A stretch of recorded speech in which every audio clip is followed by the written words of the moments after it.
Hello everybody, welcome to Filmmaking. Today, Dulabic here. So, are you looking for a manual fisheye lens? Let's check it out. This is the 7artisans 7.5mm f2.8 fisheye lens. First, let's take a look at what comes in the box. And this is what the box looks like. It's very simple, minimal design. You got the logo here, and when you open it up, you're greeted with a few things. You've got a pouch right here, and then you've got some documents here, and there's the lens. When it comes to the lens, the build quality is actually really good. It's very sturdy. This is the front, and with fisheye lenses, you take off the cap like this. This is the aperture ring. It is declicked, so you can move it around, adjust it as much as you like, which is great for video. This is to adjust the focus, and this is what it looks like. And if you take a look here, it's definitely made out of, I would assume, aluminum. So as I mentioned, the build quality is top-notch. There's no cheap plastic parts here. 7artisans really makes high-quality manual lenses. There's no doubt about that. And as with any fisheye lens, there's obviously the fisheye distortion. I mean, that's the whole point of getting this lens. Some people love it, some people try to get rid of it. In either case, this is what it looks like. It's not too bad. I mean, as fisheye lenses go, you're gonna have that obviously, but there are ways to get rid of that in post, and I'll show you how to do that here. So here's what the lens looks like unaltered. As you can see, there's definitely distortion happening on the edges, and this is what it looks like when it's corrected. And just to give you a comparison, this is my 12mm lens, and this is how much it's zoomed in. And if you compare those two, as you can see side by side, the 7artisans, once it is corrected, it does lose the 7.5mm. It's somewhere, I would guess, somewhere in the range between 8 and 9mm. Now, this is micro four thirds, so keep that in mind. You're gonna have to go ×2 if you want the full frame equivalent to it. But still, it's not bad. I mean, you aren't losing it that much when you correct and get rid of the fisheye distortion. Let me show you how to actually get rid of the distortion. It's very simple. I'm using Premiere Pro here. Now, most video editing tools will have some kind of a way to get rid of these distortions. So in Premiere Pro, it's very simple. So here's that same clip again. This is unedited, unaltered. This is how it is. So as you can see, obviously here, there's distortion. This paper is supposed to be straight, but obviously it's not. So to get rid of it, it's a preset. You go under effects, and then if you under presets, you take a look at the lens distortion removal. Now here you're gonna have two groups, DJI and GoPro. If you go under GoPro and 1080p medium, I find this one works well with the 7artisans fisheye lens, and literally just drag it over. And I mean, this basically does the job. I'm pretty happy with this. If you want to refine it, you go to FX Control, and here it is. So basically just adjust the curvature. I actually make this -25 just a little bit, and then it straightens it out a bit more. And you can see here, this is the after, and now this is the before. So obviously it does crop in, as you can see, on this thing right here. It basically gets rid of all this here when I apply the effect. And, that's something you just got to keep in mind, but it works nicely, and you can always zoom in a bit more, crop in if you want, if you have some kind of distortion around here, and it will definitely, make the lens more usable if you don't want the fisheye effect. When it comes to sharpness, let's take a look at this chart right here. So at 2.8 f-stop, around the corners, it's not as sharp. Once you go up to 5.8, it gets better around the corners. And then obviously once you are at 22, you can definitely see that it's much sharper around the corners. So I mean, once you're past about f-stop 7, 8, around there, it's gonna be much sharper, no doubt about that.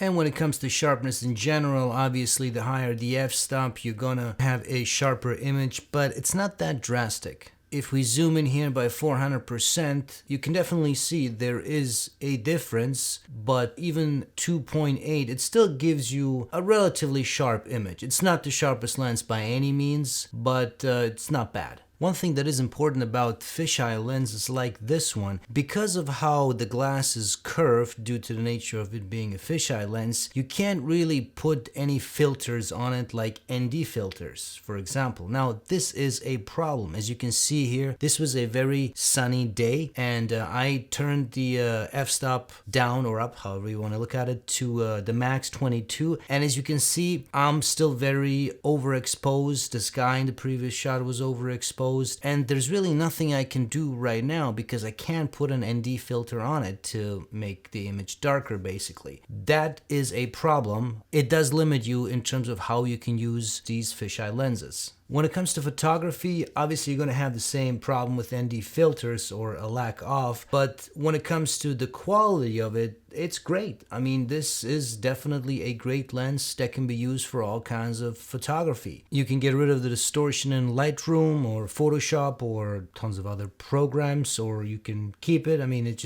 really depends on the shot and what you're going after. Sometimes it looks better if you keep it, sometimes it looks better if you get rid of it. In either case, as you can see right here, it can look really cool, very interesting, unique, and just different. Whatever works, depending on what you're going after. And if you are interested in buying this lens, as always, links will be in the description. So that's it, guys. I hope this video was informative. All in all, this is a pretty cool lens.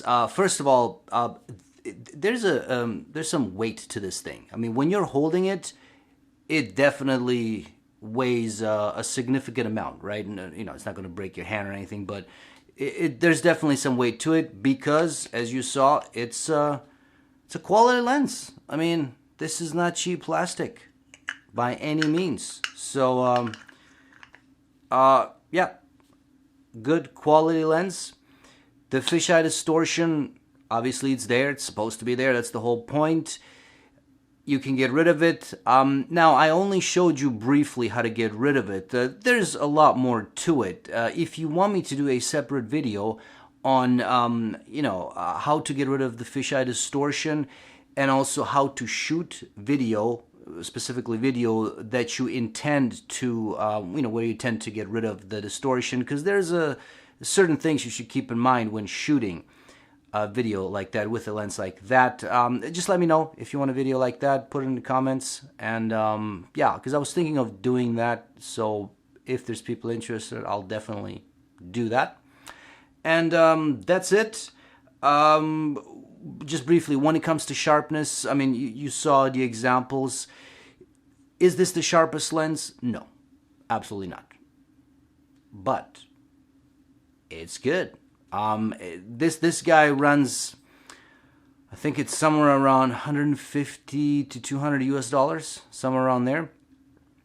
So, you know, I mean, it's not going to be the sharpest lens. Obviously, there's 600, 700 plus dollar lenses that are much sharper. So, you know, I'm not claiming that it is, but you can get good results with this one. Considering the price, considering everything, it is a very decent lens. No doubt about that. The fact that, you know, it is declicked, in my opinion, when it comes to video, that's what I'm looking for, right? I know there's some photographers and probably videographers as well who will disagree. To me, I want to be able to fine-tune this sucker, because sometimes, you know, sometimes you just want to move it just a smidge. You know, you want to adjust the aperture just a smidge. And when it's clicked, you have to go from one to the other. You know, sometimes that's just not what I'm looking for. You know, mileage will vary for everyone, obviously, but this is just my personal opinion. And the other thing, as I mentioned, the ND filter.